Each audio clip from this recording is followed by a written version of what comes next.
You never hear about an animal STD. Koala. The amount that you hear about koalas with chlamydia. Koalas be fucking, yo. Yo, koalas be raw dogging. Hey, man, I heard you're going out with that girl this week. Backwards cap.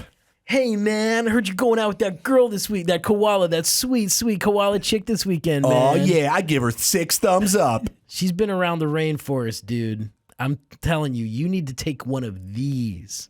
And it's just a little, just the tiniest little rubber. Man, hey, I better take 2.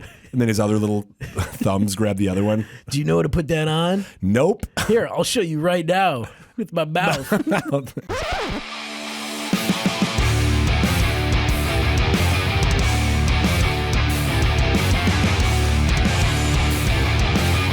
What's up, everybody? Welcome back to another episode of Kite Club Podcast with Jonathan Kite. With me always in the studio is my best friend, Mr. Seth Shapiro. What's going on, everybody? And we have Emmy and Ben in the booth. What's up, guys? Thank you so much for joining us today. The first rule of Kite Club is tell everybody about Kite Club. Second rule of Kite Club is tell everybody about Kite Club. Third rule, like and subscribe.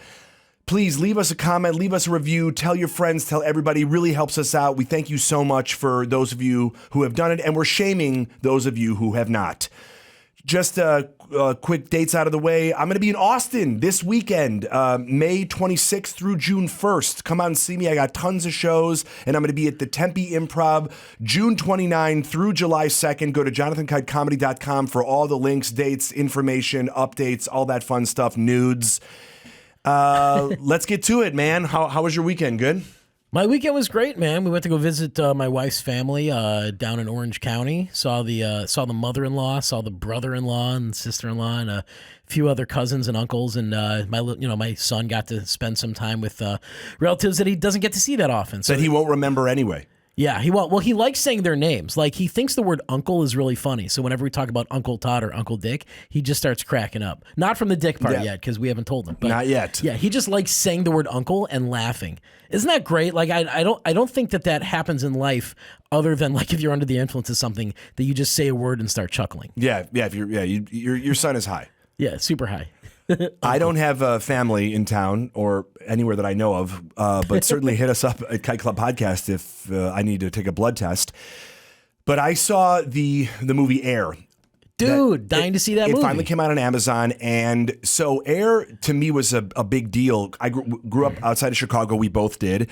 And we grew up pretty, I wouldn't say poor, but we could never afford Air Jordan shoes. And the story is so interesting because it's essentially about how Nike took off because of Michael Jordan. And the cool thing about it was when we were kids, that's all we wanted. I never wanted a pair of Converse or Adidas, despite the tracksuits or whatever.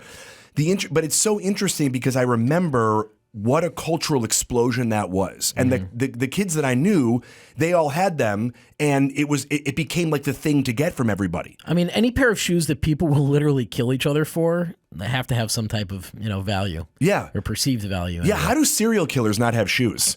Well, they just, slice the feet The off. Dahmers. Yeah, they make their own shoes out of the feet. Yeah, they're Frankensteins. All the shoe surgeon, that's actually, it's a Ted Bundy. Yeah, that sucks. Like, every person that you have to kill when you're a serial killer, like, you have to gauge if their feet are going to fit you. The Buffalo Bill is just you taking the skin off of a shoe and then putting it on your other shoe. That's yeah. That's going to take off. Yo, have you seen that dude's new pair of bills? The Air Leatherface. But it was crazy because Phil Knight, was such an interesting guy. I did love the movie. I thought it was way better. I thought it was going to be a good movie. But it wound up being a great movie. But I do think that Phil Knight is such an interesting person that I almost think that there should have been a mini series about him, like a limited series on an HBO or something. And the Michael Jordan story should have been one of the chapters. Because I really, for a guy to come on the scene as fast as he did and as strong as he did, from all the running shoes and going to Japan and seeing the Tigers and then the waffle iron, which wound up being the sole of his running shoes. There's so much there. And obviously they did Prefontaine. Now wait, was that stuff in the movie, or are you saying this is stuff you happen to know about Phil Knight? This is stuff I know about Phil Knight. Oh, okay. So there's a movie or a limited series there just about Phil Knight, is what you're saying. There should be. There should be. Yeah. And I just think that how it developed and grew and how Nike has become synonymous with I mean, obviously Jordan, but there's such a story there because the other ones were so much older and they had so much more momentum behind them.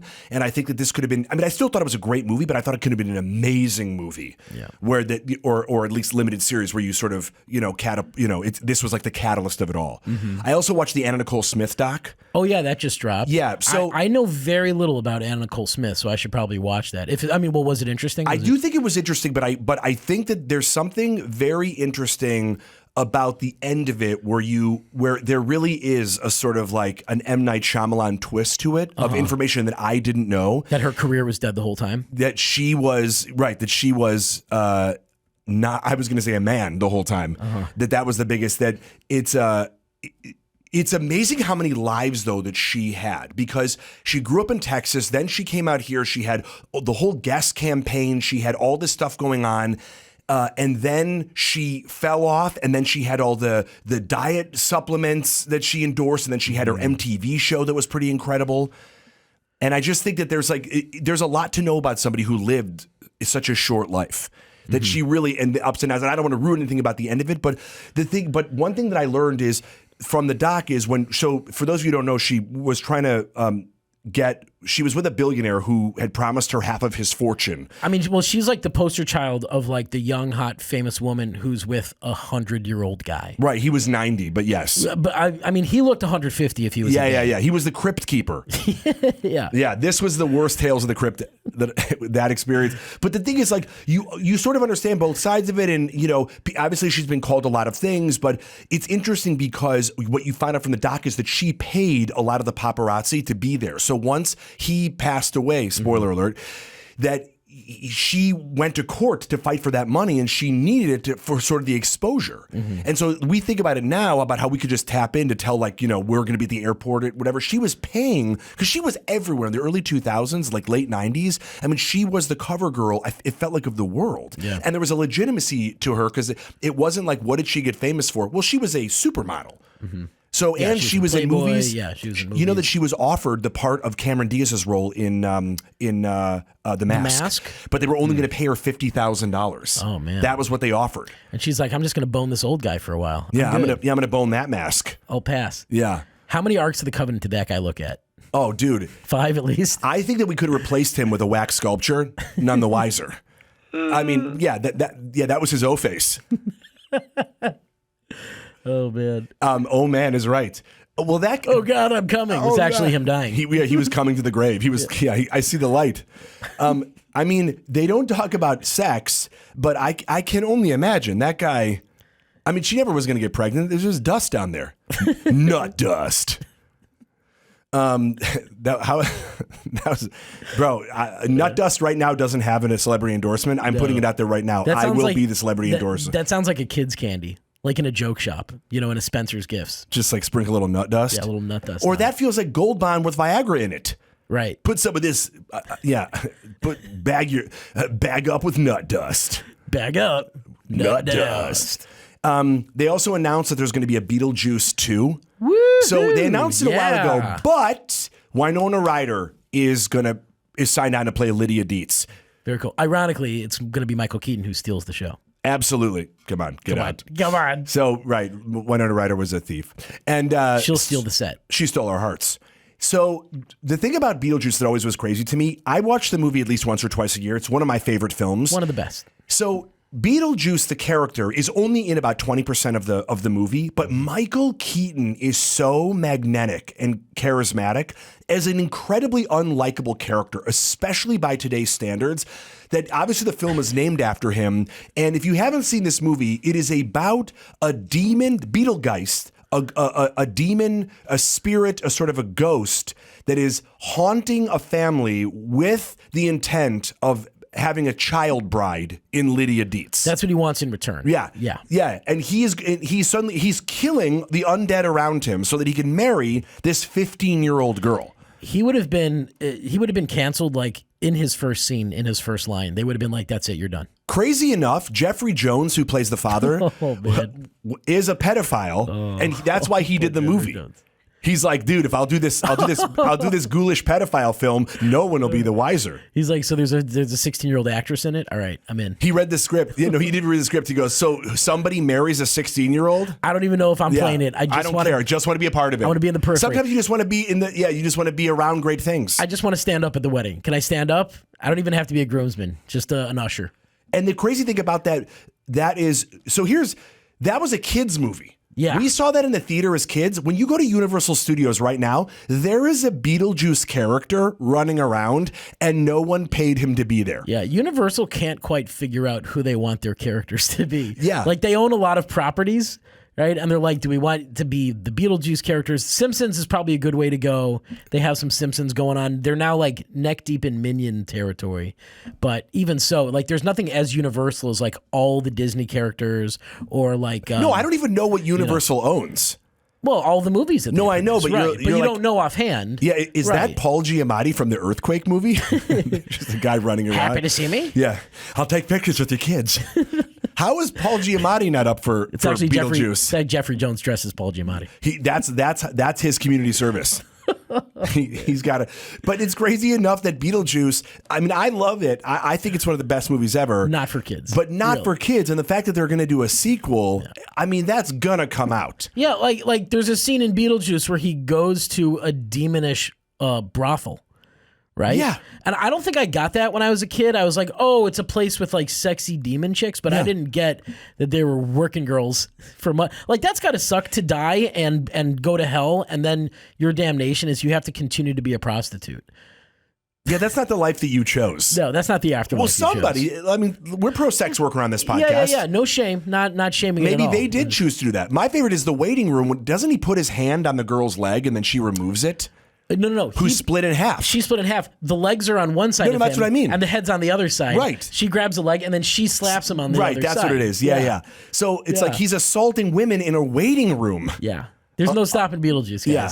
You can do slap him 3 times and he'll appear. When you're the his boner appears. When you're the undead, you can do anything you want. Yeah, that's his defense in court. Grab him by the pussy. Your Honor. Well, he grabs himself by the pussy. Remember, he goes, "Nice fucking model." Honk. Quick story about that. When that movie came out and I was 6, I had a filthy mouth when I was a kid. I got in a lot of trouble swearing when I was a little kid at school, at temple. And that was like one of my favorite things to do. Is like someone would go, "Hey, do your Beetlejuice," and I would be like 5, 6 years old, and I go, "Nice fucking model," and I'd grab my dick. Yeah.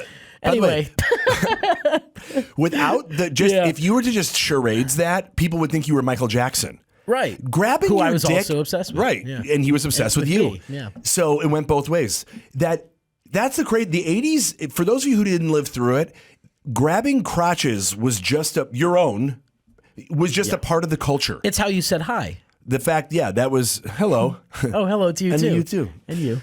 That's how blind people used to shake hands. They would grab the other. Yeah, they would grab your sandworm. Right. It's Braille for nice to see you. Oh. Only an A? A. What are you grabbing there? But Jenna Ortega is playing Lydia Dietz's daughter. I don't think you can have a Beetlejuice remake movie or sequel, whatever, and not have Jenny Ortega in it. Yeah, she is like the goth princess at the moment. I imagine that Christina Ricci will be the gardener.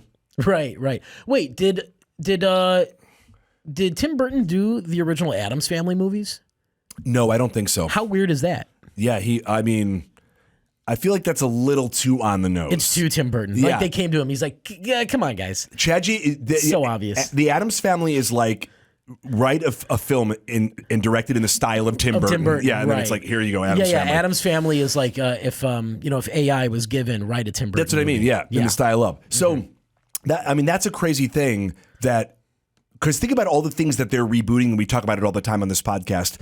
But this is something that I feel like people have been talking about for a very long time. I wonder if Alec Baldwin's going to do it. Oh, or man. if Gina Davis is going to do it. Yeah. Or Catherine O'Hara. I looked at the cast list. At the moment, they're not signed on. It's only those on. 3. Yeah. The guy who plays Otho is dead. Oh, is he really? Yeah. Oh, man. Yeah. Well, he'd be perfect. Yep. Well, which, by the way, I'm not saying he's not going to be in it because they might be able to use his likeness. Oh, yeah. I don't know if he paid for it. If he was just like, whatever. There's a Beetlejuice too. No one liked Otho. No one liked that guy. He wasn't in the likable, but like the unlikable but still likable version of that. They just everybody in that film was sort of Succession. They were like these unlikable rich people, right? And then And then, but it's so funny, like Beetlejuice, it's such a weird thing that it existed because it's not like, it wasn't like on trend with anything else that was happening. It just happened to be like this incredible lightning in a bottle. Well, that was back in the day when you could just have random original movies that didn't have any background at all to them. And someone's like, here's a weird, funny idea for a film. So interestingly enough, I think, and we talked about this a little bit before you and I think that Tom Hanks and Michael Keaton are sort of have the same careers, but inverted, right? So Michael Keaton had an incredible, can we look up what the films he did in the 1980s? Yeah, Michael Keaton had such an incredible decade in the 1980s, right? He was in Beetlejuice. He played Batman. He did all these iconic characters, right? He was in the Dream Team, and he's an incredible actor. So funny, man. And Tom Hanks did all these like screwball comedies, right? He did like Volunteers, Joe versus the Volcano, The Burbs, Splash. And then in 1989 or whatever, that Tom Hanks did big and Michael Keaton did Batman, their careers kind of flipped because I could really see a lot of the roles that Tom Hanks did in the 90s that Michael Keaton could have done. But he took a completely different path. He was doing like Jack Frost in the 90s. Yeah, man. The projects that Michael Keaton picked in the 90s was as if he was trying to kill his career. I mean, well, they were just, they felt like cash grabs. Yeah, they were just smaller things. Well, I liked My Life, dude. My Life was amazing. Oh, that's a tearjerker. Yeah, man. but that was what, 90 or 91? 93. Ooh, but then later after than I that, thought. and dude, you know what's a really underrated comedy? Multiplicity. Multiplicity. So funny, man. Incredible. But other than that, he just had, let's see, Jackie Brown, but he didn't have, Desperate Measures. Yeah, I mean, he's Jack always Frost. a great actor, but it's like a weird thing that when things get offered to you, that suddenly after Tom Hanks was nominated for Big, he was in Philadelphia, then obviously Forrest Gump. I mean, he really, it was a and he's snowball never effect. stopped. He's never stopped. There isn't more than like 2 years that go by that Tom Hanks isn't in like a major vehicle. Yeah, he was in like Pacific Heights and talking about One Good Cop. No, I'm talking about Michael Keaton. yeah. That he sort of, I mean, in the 90s, he was in The Paper. And these were great films, but they just didn't have the cachet, body shots. Jack Frost is one of, when was the last time you saw the trailer for Jack Frost? When it first came out. The pitch for that movie doesn't make sense. So here's what it is, guys. So a musician, he's never home. And stay with me, Bob. He's never home, and he's not watching his kid grow up. So he dies and comes back as a snowman who can talk to his son. Hang on, don't hang up. Don't hang up in the room. Stop trying to push us out the door. It's going to be hilarious. We're a talking snowman. Yeah, I think we can get Michael Keaton. It's in the summer. No, but don't hang up. Don't hang up. Don't push hang out up. the door. No. Yes, there is one point when he snowboards down a mountain. And yes, obviously we will have two snowballs. There will be a breast joke in there. What else? So you're asking me to clean out my desk by Monday? Today is Monday. I'm out. Duly noted. I can't blame you. Dude, it killed so many careers. Yeah. I rewatched the trailer the other day. It's like, I mean, there's movies that don't make sense, and then that trailer didn't make sense. You have to wonder, like, what was happening with him that he said yes to that project. Or I like to believe, because I love Michael Keaton so much, that he was pitched a completely different like movie. Because Jack Frost essentially is like he's about a cold cop, right? The Snowman 3. Yeah, remember Martin Short plays him. Or Jack Frost, that's you're right. Maybe he thought it was like, he goes, wait a minute, where's the cop stuff? He's like, there's been some rewrites. There's been some rewrites. And there's a change in the writers. Slight change. There's been a change in the script. Yeah. Just a slight change, though. I'm surprised you even notice it. I mean, Michael Keaton, he's not even, I mean, he's a voice actor, but I just think that's such a ludicrous thing. And the fact that it got as far as it did, that at no point, that Superman with Nicolas Cage, they saw one photo of him dressed as Superman, and they were like, nah, dude, we're out. That everyone kept being like, this is, kryptonite. Oh, no. That one photo that they didn't be like, I think this is going to work. It blows my mind when you see projects like that there are so many places along the way where someone should have spoken up to say, guys, this That's what I isn't working. mean. Yeah. Even in the dailies? Yeah. This isn't working, guys. The tagline for the movie is, they'll fix it in post. I mean, the tagline is, this is a loss leader for our next project. Bro, I feel like it was money that needed to be laundered. Yeah, tax write-off, the movie. Yeah, we got to get rid of this. It's in a slush fund. We'll edit that out. And there was no tie-in. There was no, I mean, they think it was going to be a franchise where he just came back every season. But talk about a also- weekend dad. But also, there were a lot of movies starting around then that were all about dads who were like really shitty and didn't spend any time with their kids, and then something magical happens to them. Yeah, the Santa Claus. A lot of movies. Yeah, Santa Claus. What were the other ones? Liar, Liar. Oh, totally. Definitely. Like there are a lot of those movies. But it's funny because Jingle All the Way for sure. For sure. Yeah. But it's funny that we just named Liar Liar, which is one of the funniest movies of all time. The Santa Claus, one of the best. In terms of Great. Right. that is a great film. Yeah. So, like, thank God. What we're trying to say is thank God for really shitty deadbeat dads out there that we have to For keep, inspiring Hollywood. that we have to keep making that movie. But it's so funny to me that like that the Santa Claus even was like, that was the villain in Santa Claus 3 was Jack Frost. Right. And then they were like, yeah. They go, oh, so we love the title, Michael Keaton. He's like, thank God I got a 2-picture deal out of this. Here's the thing. So they're going a different direction. A completely different direction. Yeah. It's not but by the way, I can't think of a weaker thing than a snowman. Yeah. This Christmas will melt your heart. I mean, so I Jack never Frost I never saw is it. costing the studio everything. I never saw it, but what? It's so bad. How is he supposed to? He's in a snowball fight with these bullies. Which is part of him. That's what's weird. It's like having a flesh fight. Yeah. It's a little Jesus in there. Take my flesh, drink my blood. Creepier than you thought. Here's a fun little fact, by the way. Yeah. In Liar Liar, at the end when he's being taken away by the ambulance. Yeah. That in the background when it shows Carrie Ellis and Maura Tierney, Jim Carrey does a quick cameo, like a 3-second cameo, way in the background as an extra as Fire Marshal Bill. Oh, I remember that. I had no idea. I saw it the other day on the For net. sure. That's Isn't that cool? amazing. Yeah. So I have picked up pickleball. That's like a big thing that I do on the weekends, and some of my buddies are actually getting pretty good at it. And it's sort of took me down a wormhole of all of these sports that are catching on. And something that you introduced me to last night was tech ball. Bro, tech ball at TEQBALL. Yeah, it's a cross. If a tequila does not sponsor them, bro, major you're fail. leaving money on the table. Although you have to be extra super sober to pull it off. Here's the bad thing about this game. So it's a curved ping pong table. Yeah. And instead of having a paddle and a small ball, there's like a small soccer ball, and you kick the soccer ball or use your body like a soccer player. You just can't use your hands Just or can't arms. use your hands.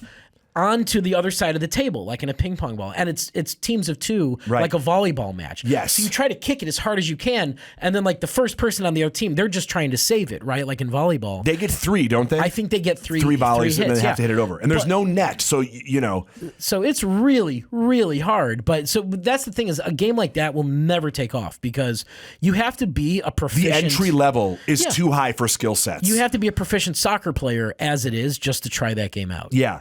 But it's incredible all these new sports that are coming up because I remember, and it's really a generational thing because I feel like when we were younger, dodgeball was such a big thing. I mean, love obviously dodgeball, the man. movie, they're trying to do a sequel to that one too with Ben Stiller and Vince Vaughn Really? just signed on. Wow. So movies help this stuff. And I've said it since when I saw pickleball, I go, there needs to be a pickleball movie because for a while, I mean, dodgeball was something really fun. I'm sure someone's working on it. Yeah, me. It's copyrighted. It's ours. It's ours. We said it first. We're bringing the character is Jack Frost. Hear me out. Don't hang up on us. Don't hang up on us. Don't hang up on us. Hollywood. But what's great about pickleball, as opposed to tech ball, is that anyone can play that. Yeah. It's super easy to learn, and you can get really good at it, like tennis or like a lot of racket sports. Yeah, but the level when you play somebody Racquetball. great, right? When you play somebody great, though, You get your ass kicked. It's because the thing about pickleball is it's so deceiving that you just stand in one position. Right. It has a silly name, And you could sort of do it, and then you got people that are good, and holy hell, are these guys amazing? It's like stand-up comedy. People are like, "Oh, you're just standing up there and talking." Yeah, exactly. Okay. Yeah, shut up and hit the pickleball. Yeah. Now, here's what's really fun though: is like for us growing up in the burbs of Chicago. Did you play pickleball in high school?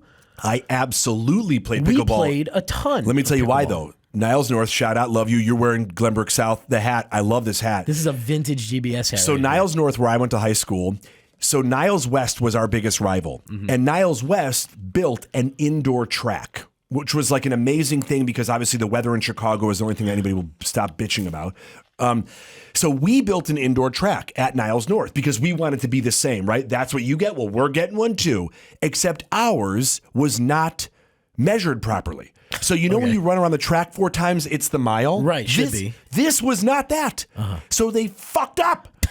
And so then we didn't even use it to run. So then the only thing I remember it being good for was pickleball courts. So that's where you guys played pickleball, is where they had installed this thing. Yes. We played it so much, and we had intramural leagues. We might have had intramural leagues with other high schools, but it really picked up. But just in that area, because it was so regional.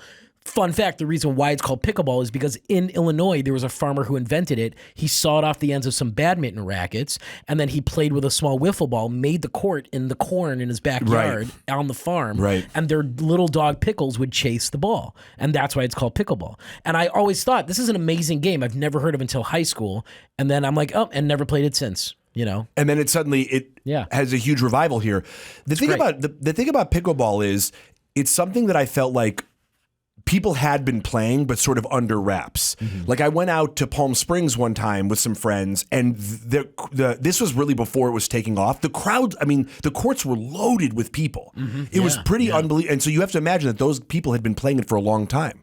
But there's, Jamie Foxx has his own paddle company called The Best Paddle. Oh, cool. And LeBron, I believe, and Kevin Durant have their own pickleball teams.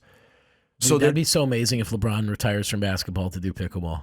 To win, to try to be, the seniors, more, and Jordan could play pickleball. That is the court where we finally see who's the GOAT. Yeah, Jordan and LeBron pickleball it off. It's a ball off. Ball off. Man, I heard you ball, man. Oh, I ball. Pickleball.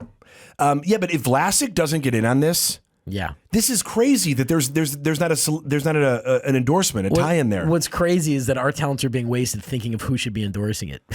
There's so much money to be made. You and Come on, companies, hire us and we'll tell you what you should endorse. What I love about sports like that are so easy to get into is when we were growing up, there was mini golf. That was the big thing that I felt like. You know me, man. I'm a mini golf maven. Here's the thing. Little known fact about Seth. Any sport that you can't make $1 million at, you're the best plus one. If I had to ever you're great at bowling, you're great at pool, you're great at darts. I'm an air hockey master. I was in a league. You're a very good air hockey player. The thing about it is that you, if it takes like a 9 or 10 to make a living at it, you're like an 8, 8.5. Sure. Like I think you are such a pool shark that way, where you just sort of show up. But by the way, you're the guy that, like in the movie, you're the hustler. Right. I'm like, oh, you guys are playing Connect 4, huh? I don't know. I've never played this before. I guess I'll try it. And then what happens? Cut to you. Yeah. Dude, mini golf is the greatest. But you never saw this, but years ago, there was a professional mini golf tournament on ESPN. It was like the Ocho, And the whole point of the tournament was the point of each hole was to get a hole in one. It's like either you got a hole in one on this crazy ass hole or you didn't. And if you got a hole in one, you made a certain amount of money. And then at the end of 18 holes, whoever accumulated the most money wins that money plus an extra prize, and they're the winner. Right. But the two announcers, they were so serious, as if they were calling an actual golf match. It's like the people that do Little League. Yeah. It's like, well, here he is up to the hole number 5, and statistically, Brad is not great on the 5th hole. He does better at 4 and 6. He's better with. He tends to go. He tends to go just a birdie on 4 and 6. And he's not good with windmills. So let's see his first putt going up here. Oh. Hooked it just left. All right, that's going to hurt him in the scores column. Let's cut to our geometry expert in the booth to see just really where he should have hit it. Oh, guys, it's there's an angle right there, and he's been practicing that shot all week. But I think with finals also happening this week, it's been a little tougher on him than he was predicted. He didn't get as much sleep, and as you guys know, the air is a little bit thinner here in Denver. Now, do you think that he should have maybe picked the pink ball instead of the orange? Because the neon pink, he's tended to have better luck with in the past. Statistically, he does very poorly with the orange, and there seems to be a mix-up where he forgot to bring the pink ball, and he's now bitching out his caddy. Let's cut away from that. That's a little disgusting and weird. But they do. They're a little too. My favorite thing is when they go into the personal stuff about these kids. Yeah. When you're like, he really enjoys, because like it sounds a little too weird and pornographic. They're just like right on that mic. They're like he goes to bed around 7:30 every night. Yeah, he loves warm milk. Right before bed. And he wakes up to Kendrick Lamar. He sleeps on his left side, but only till about midnight. Then he switches it up. He's in a bunk bed. His address is. He lives in a house that's really easy to sneak a small camera into. He uses a bathroom that it's easy to sneak. I mean, it's the creepiest. But could you imagine, like you're a sports broadcaster, right? I'm a sports broadcaster. It's like, so we really need to see if you guys can cover this these 4-year-olds, and then you're learning all this like personal stuff. Because one guy, you'd be the guy, you'd be the guy who'd be like, I'd be the color commentator.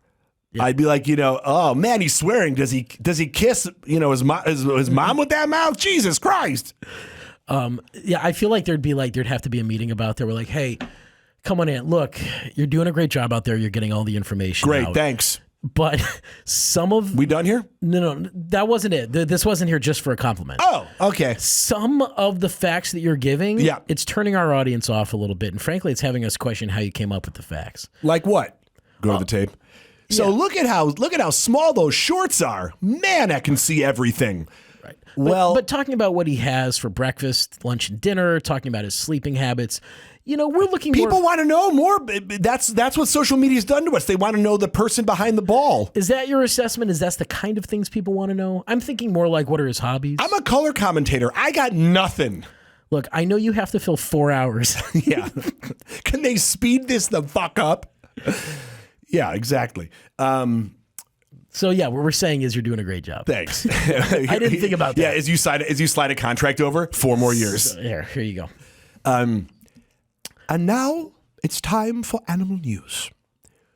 Deep in the luscious eucalyptic forests of Australia, an urgent battle is being waged to protect one of its most beloved inhabitants.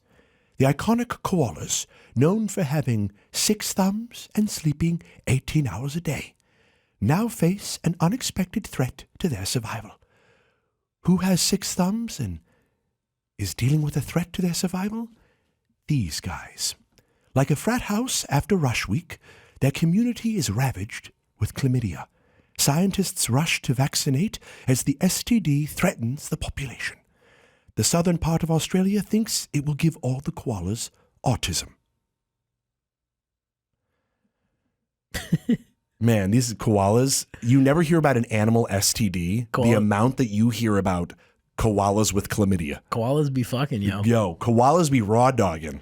They got no safe sex in Australia? Well, I was gonna say they need to send volunteers into the koala community to put on cute plays and explain to them about safe sex. You just leave the rubbers out. Now, if they want to use them, they want to use them. Like, hey man, I heard you're going out with that girl this week. Backwards cap. Hey man, I heard you're going out with that girl this week. That koala, that sweet, sweet koala chick this weekend, man. Oh yeah, I give her 6 thumbs up. Hey, look, bro. I heard she's kind of been around the block, if you know what I'm saying. What? Yeah, she's been around the rainforest, dude. I'm telling you, you need to take one of these. And it's just a little, just the tiniest little rubber. Man, hey, I better take 2. And then his other little thumbs grab the other one. Do you know how to put that on? Nope. Here, I'll show you right now with my mouth. These just turn for the worst. Cut to the koala audience. Like, what is happening? It's the same 2 guys from the booth. He's like, and then I'm in the same meeting. It's a living. Yeah. So look. Yeah. You're doing great. I've never questioned your work ethic. Can we just say that right off the bat? Thanks, man. Are we done here? Definitely not. Okay. We just need these koalas to know how to use the condoms. We want to inspire them to use them. What's a better way to let them know than to show them ourselves? Well, we hand them a little pamphlet. We could be getting in a lot of trouble if we show them ourselves, but diagrams are okay according to the laws. They feel like they're asleep half the time. They ain't got time for reading. I know. That's why all we do is we talked about this, that the other part of your job is wait till they're asleep and then you tuck a pamphlet under their armpit. Man, you seem to have forgotten that part of the That feels job. a little nefarious. Well, you'd think so. Look, How close are they getting? These two guys getting to sleeping koalas. I'll just put that right here, like a Jehovah's Witness. I'll just put this under your windshield. I mean, that's look, I know you have 4 years to kill. I know that when you signed that contract for 4 more years and then the show got canceled. I didn't realize this was in the contract. Well, we had to find an alternative use for you. Because they're not playing mini golf year round. No, they're not. Wait, sorry, what's this part about sending me to the rainforest to teach koalas about safe sex? It's kind of a backup, but we think you're going to enjoy it, all right? It's fun down there, first of all. The food's great. The people are great. I mean, koala's not so nice. Dude. So please, when you put the pamphlet under their armpit, please wait till they're asleep. You know what's crazy about that is that they have to go up and shoot up. They have to go inject these koalas. Yeah. They're just pricking them in their sleep. They're vaccinating them that's what I'm saying. sleep. They're vaccines. That sounds like something that anti-vax people would definitely like rally against. To be like, now they're doing it in our sleep. Well, that's what I said. I go, the southern part of Australia thinks that these koalas are going to have autism. Right, exactly. Yeah. So we got a lot of questions that we want to get to because you guys have been so great. Thank you for sending in these questions. We've been backed up for a few weeks and we keep not getting them. So I wanted to focus on a bunch of them for a while here. So somebody asked an amazing question. Thank you so much. What's the worst movie you've ever seen? And I didn't have to think twice about it. There is a movie called The Guardians, which is like Russia's propaganda response to the Avengers. You have to see this fucking movie. And I've seen it in the English dub. The dubbing is off. Like, it's not even close. When did it come out? It came out like in the last year or so. Okay. And it's about these experiments. It's sort of X-Men meets Yakov Smirnov. And it's like this guy who's a villain who was all in a lab with these 4 other people. Now, first of all, the 4 people that are like the mutants or whatever, or the superheroes, they don't have great powers. Mm-hmm. One of them is like the Hulk, and he can turn into a bear, but he only can turn half into a bear. And then at the end, you find out he's full bear. So he's just like got the torso and the arms of a bear, but he has human hands and he has guns. What do you mean he's full bear? So are you saying that his actual ability, his superpower, is to turn into a human for part of the time? No, to turn into a bear for half the time. Right, but he doesn't turn into a full bear. So how is it that he's a full bear at the end? At the very end, he like pushes the power more, but it's like that hurts him because he can't hold things. Like they're like too far, you went too far. Oh no, you should have kept your human hand so that you could have opposable thumbs. And everybody, why didn't they have a koala man? It's holding 6 guns. So the thing is, he just gives the other people chlamydia. Yeah, but the bad guy in it is this guy who can control all of the electronics in the world. And everything in the movie is just like a serious speech where they're like, I didn't think you were coming back here. And he goes, you didn't know much about me. And he goes, oh, I knew too much about, like, that's the movie. It's 2 hours of that. Oh, man. And it's like bad graphics from like Nintendo 64. And then one of the girls can like turn invisible. The girl can turn invisible. And the 2 guys, one of the guys can manipulate rocks. And then the other guy's really fast and has blades. This is like the ramblings. So he's like Magneto, but it's rocks instead of magnets. Yeah, Rachnido. Yeah, but they all have this sort of every moment, every time that the movie is picking up steam, it stops to be dramatic, to have a CW moment. Uh-huh. I say that we end it here once and for all. But the mouth is not that old. He goes, for Russia, we are the Guardians. And then there's a lot of like camera pullback and they're just standing there for nothing, like posing in the comic book. Right. Half of the movie shoot is them posing for the poster. Yeah. The poster shows up many times in the film. I'm watching it right now. Oh, dude, that is bad graphics, dude. Dude, it's horrible CGI. That is early 90s CGI. You know what that looks like? And when did it come out? It came out, I think, 2017. Yeah, not that long ago. A lot of movies have come out. Like the Avengers were out. I mean, there was a lot of stuff that was out. That bear, the quality of the effects of that bear just there, it looked like the werewolf from Altered Beast. That's what I was saying. Well, it's the Nintendo 64. Yeah. Killer Instinct was the game I was trying to come up with. Killer Instinct. It was just, it looks terrible, but I think that the people, that felt like a lot of high fives after that movie. Mm-hmm. What's the worst movie you've ever seen? Man, I don't know, dude. I mean, The Room is like such a cliche, choice. Not like great bad movies. Right. I don't know, man. Lucky You was a really bad poker movie. Yeah, you were telling me about that one. Yeah, that was horrifically bad. There are just scenes where they're playing poker for 5 minutes. It's not interesting at all. It's so bad. Best worst movie ever though has got to be Troll 2. Yeah, Troll 2. I've seen that, but yeah. If you have, I watched it at your house on Halloween. So this movie was about. So the original is called Troll. The second one, it's not a troll. They're goblins. There was this Italian director that thinks that he's doing like his version of Citizen Kane, and it's so weird and bad that they now at Alamo Draft Houses they have a bunch of screenings of it all over the country, and then they did a documentary. So the kid who's in the movie, Michael, used to live below me, cool. and so he put together a documentary called Best Worst Movie. Oh, he put that together? Yeah, cool. Sorry, it was his movie. It was really cool, and but it is so ludicrous that this movie got made. But it was a very small budget. It wasn't like Jack Frost, which was done at the studio level.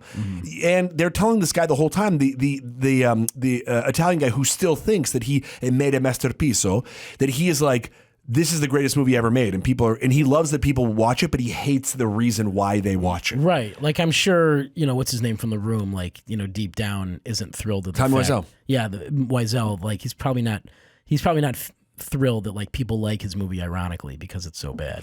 Well, that was everywhere. Maybe. When we first moved to LA, I feel like there were screenings for that everywhere in LA, and now it became big because of the movie. The Garbage Pail Kids movie was really bad. One of the worst movies ever made. Yeah. I mean, that movie, and those cards, by the way, how big did those cards have to be? Were someone trying to make a movie off of trading cards with disgusting babies? Disgusting baby trading cards. The movie. I mean, insane. But it was so funny because those were based off of Cabbage Patch Kids. Right. And the idea that they would like make them, dude, they have made, I mean, anything for a buck. Anything is how we will be remembered. I gotta think Cabbage Patch Kids are gonna have a movie. I hope not. Point. Just Well, I guy hope pulling not, too. babies out of the ground. Wait, did they actually come out of the ground? Yeah, they were born in a cabbage patch. Oh, that's so disturbing. They were like heads of cabbage. And then remember, the weird part about it was Xavier Roberts, who created them, he signed all their butts. Right. Yeah, it's a weird way to like. That reminds me of that. Beetlejuice used to sign some of them. That the cult, Jeffrey Jones edition. There's that cult documentary where the guy he formed a sex cult, and all the women in the sex cult got his initials branded like right next to their crotch. Yeah. Yeah. So that's what it was like. Xavier Roberts, like, these are my babies. Xavier Roberts was here. He was here, and he'll be back. And he'll be back. He's coming for this baby meat. Let's see. Someone asked, what is my favorite horror movie character? I think that probably the most interesting one is, I mean, I think it's got to be Freddy. Just because I think that they were able to have so much fun with the franchise that they never got stale. And like Robert Englund, the idea that he had a sense of humor about all this stuff. And if you go back and look at that original one, the tagline of Nancy doesn't sleep, if she doesn't wake up, she won't wake up at all. Won't wake up at all. I mean, there's so much terror in it, and yet the fact that he's so loose and is out there just sort of like he's essentially Rodney Dangerfield. You know what's funny is that feels like Beetlejuice. If Rodney Dangerfield was Freddy Krueger, it would be Beetlejuice. Yeah, he's got all these one-liners, Yeah, he was the king of the one-liners while he's killing you. Yeah. I can't believe, because like the Fat Boys had that album or had that song. How did Freddie not? Dude, if Freddie came out today, he'd have a stand-up special on Netflix called just like I Be Killing. Yeah, Killing. Man of Your Dreams. The Man of Your Dreams. Yeah, it was my favorite. The Man of Your Dreams is back. Was this The Man of Your Dreams? What about you? I thought Freddy's my favorite as well. I had thought of a tagline that I can't believe. I thought of two for those movies that I can't believe they never used. I can't believe they never did like if you think you're getting out of this alive, you're dreaming. You're dreaming. That's great. Yeah. And then there was another one, but now I can't Or think Keep of it. Dreaming. Yeah, Keep Dreaming. Keep dreaming. Yeah, because they're like, whatever you do, whatever you do. How was Freddie not the spokesperson for No-Dos? You don't want to see me. Yeah, you don't want to see me at finals week. Just him on a college campus. Freddie he's voice-wise, he's a little similar to Beetlejuice. Like maybe they're cousins. No, I'm telling you. Right? Beetlejuice came out after. It's like, it's the same type of guy. Hey, how are you? Hey, nice fucking model. My favorite is when he hugs Alec Baldwin and he's like, they're dressed the same. So you know what it is? The difference is like Freddie was more about being verbally clever, and then Beetlejuice was more behaviorally wacky. So Because of his magic. right? So if they had done a combination, they would have been like. I thought you were going to say a buddy comedy. Well, yeah, they would have been like the Billy Crystal and Robin Williams of horror. Oh no, Beetlejuice would have been Robin Williams. That's what I'm saying. Yeah. Beetlejuice is Robin Williams. Hey man. And Freddy Krueger's like, I can't believe I got to work with this guy. I'm schwitzing over here. Yeah. Or if you think you're waking up from this nightmare, dream on. Yeah, dream on. How did Freddy Krueger? Good thing he never sold mattresses. Hi, I'm Freddy. You've never slept better. I guarantee it. I guarantee. Yeah, he was the men's warehouse of mattresses. You'll sleep so soundly it'll feel like you're dead. Right. Yeah. I guarantee it. You won't realize I'm eating your guts. But he had a lot of magic too. Remember when they were on the phone and his tongue came out? Like, I'm your boyfriend now, Nancy. Dude, I mean, there was so much gold in there. Or when they took the shirt off and there's all his little head of all the souls he's eaten. How did he not sell pizza? So those movies gave me. If we don't get this pizza here in 15 minutes, it's free. You got to be dreaming. I had really, really awful nightmares, really awful Freddy Krueger nightmares growing up. Really? Yeah, and I couldn't wake from them in my dream. Like I knew I was dreaming, and I couldn't wake from them. He killed me in my dreams many times, which goes to prove that it's not real in real life because I've been killed in my dreams many times. Wow, that's amazing. Yeah. Did you see the new one with Jackie Earle Haley? Oh yeah, dude, he was great. He was great, but he didn't have the sense of humor. Right, that movie wasn't. Well, that was part of like what a lot of remakes have been, which is like we're giving you the serious remake of this. You know, like the Fresh Prince TV show. There's been like they were even making fun of that on SNL with with Sesame Street. You know, like the real story of Oscar. You know, like, and also Family Matters with Urkel. Right. So that's the thing is like the remakes are the serious remakes now, but you're losing what made that movie fun. Yeah, and you can still be. That's the thing is I liked Scream. I just saw the newest Scream. Oh, you saw it? Yeah, it was great. Oh man, yeah. I got to talk about it because I've been meaning to see it. But it's like the idea that there needs to be humor. Things just can't be. That's what I love about Leatherface. If you ever watched the original, go back and watch. So I think probably my favorite horror movie of all time is either the original Scream or the original Texas Chainsaw Massacre.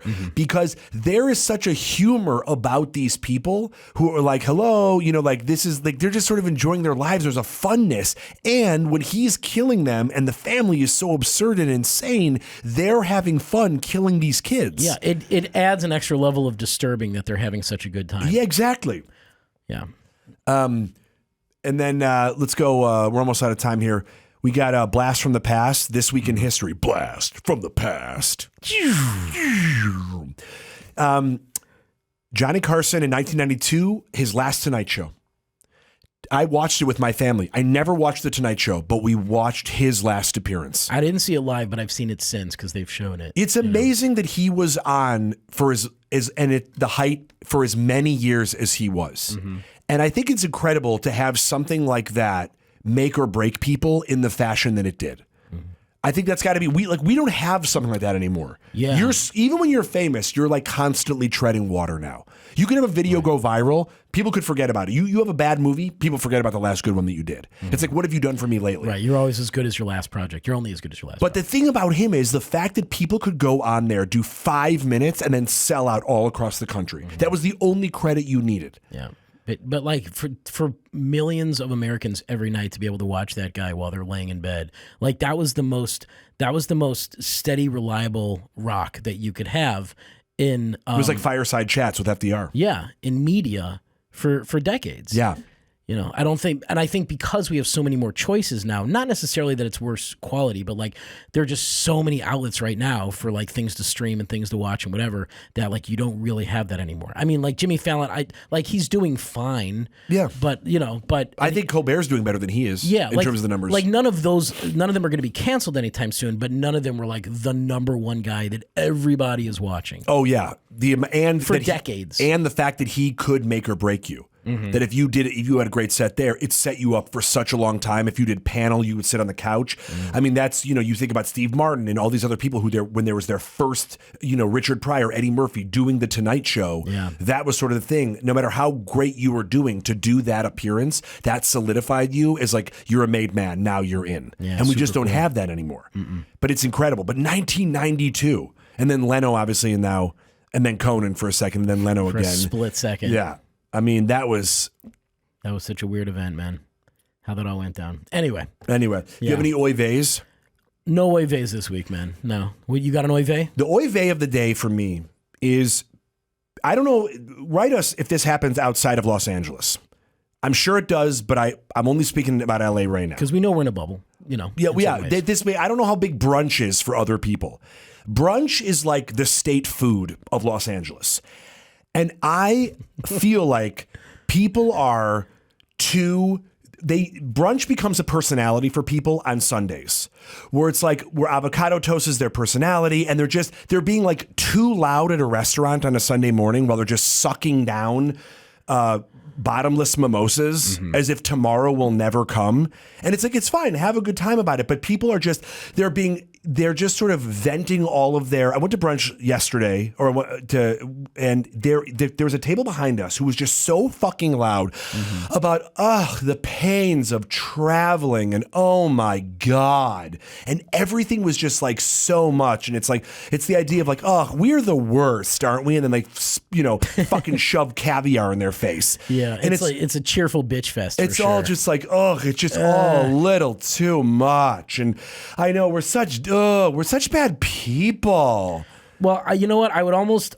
I'm trying to figure out what's more annoying: is that swath of people who do the brunch thing, or the broiness of the Sunday Fun Day. Oh, it's this. I think that that Sunday Fun Day is probably more of a guy thing. Sunday Fun Day is of the bros. Is the bros in their 20s, and then the brunch thing is women in their 30s plus. Yeah, yeah, and sure. So but same thing. We're all the same.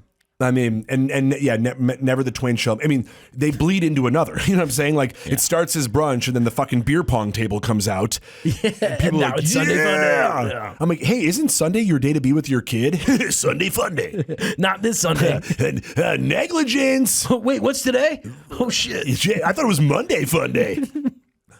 Dude, I can't believe the Urban Outfitters doesn't have a fucking line of Sunday Fun Day shit. I mean, built-in diaper, bro. I don't leave the table. I don't have to miss 1 second. Dude, but that is like a cold, and it's like, I'm out the night before. I mean, I'm around, but just the level that people talk, it's as if drinking the night before has made them slightly deaf. And it's like they need to let everybody know. It's like everybody's in a play. How much fun they had the night before. Dude, and it's everybody's in a play. Like, it's like, we're in a large theater, so when you complain about you can't really figure if you're going to go to Dubai or the Maldives, just can you really bump it up for a second? Like, just, we need you here. And they're so put out. Yeah. Oh. Can you believe the parking outside? Can you believe that the valet was charging $7.50 last week? This week it's $9. I mean. And all they do call my senator. And all they do is just park your car 3 feet away. I can do that. Hello. I can do that. And that woman is driving home. Super drunk. That's our time. You want to plug any dates, bud? No, just check my pages, check my accounts, at Seth Shapiro on Twitter, at the Seth Shapiro on Instagram. Come see me this weekend in Austin. I've got shows Friday, the 26th, Saturday, the 27th. I'm there till Tuesday. I'm there for 5 days. So come and see me. I got shows every night. Check my social media at Jonathan Kite. Follow us on at Kite Club Podcast on TikTok, on all the socials, Instagram, YouTube. Please subscribe. And come on and see me in Austin. I'd love to hang. So thank you so much for Jonathan Kite. For Seth Shapiro, for Emmy and Ben in the booth, thank you so much. We'll see you next week.